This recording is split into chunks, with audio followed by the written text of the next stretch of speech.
Hi, it's Elisabeth Dawson here, and you're listening to Females in Finance.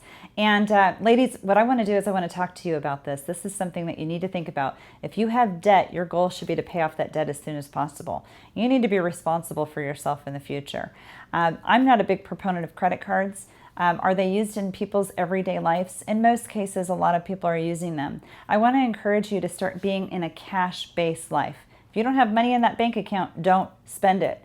Work with your own budget. Do your own cash flow analysis. See what your mandatory expenses are, then see what your, living expenses are.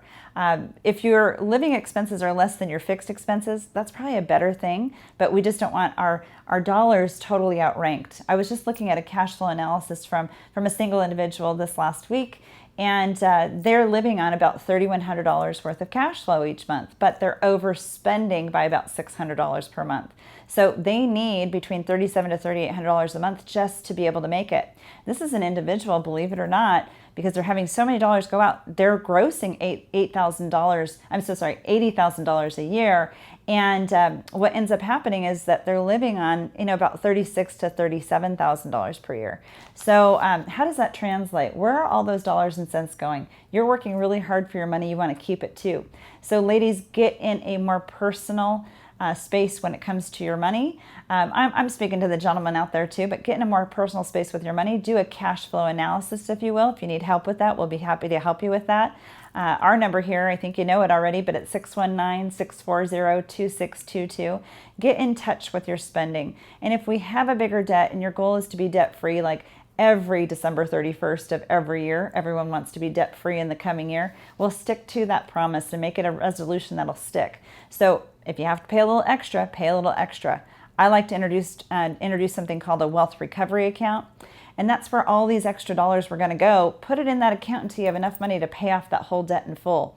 We can talk more about that, and I really encourage you to, reach out and get a copy of our book, Wealth by Design. You can go to elisabethwithansdawson.com, and you can actually link on that, and it'll take you right to where you can purchase that book.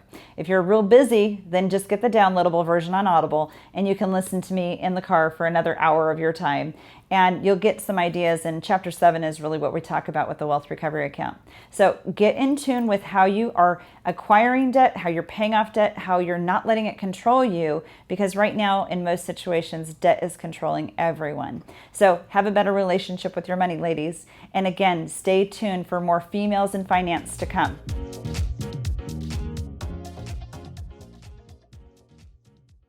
The information provided in this show is for informational and educational purposes only. This show is not investment advice, nor is it intended to address the financial needs of any particular viewer. The opinions expressed on this show are not intended to be an endorsement of any particular investment strategy or service of any other kind. You must make an independent decision regarding investments or strategies mentioned throughout the show. Before acting on information in this show, you should consider whether it is suitable for your particular situation and strongly consider seeking advice from a financial advisor.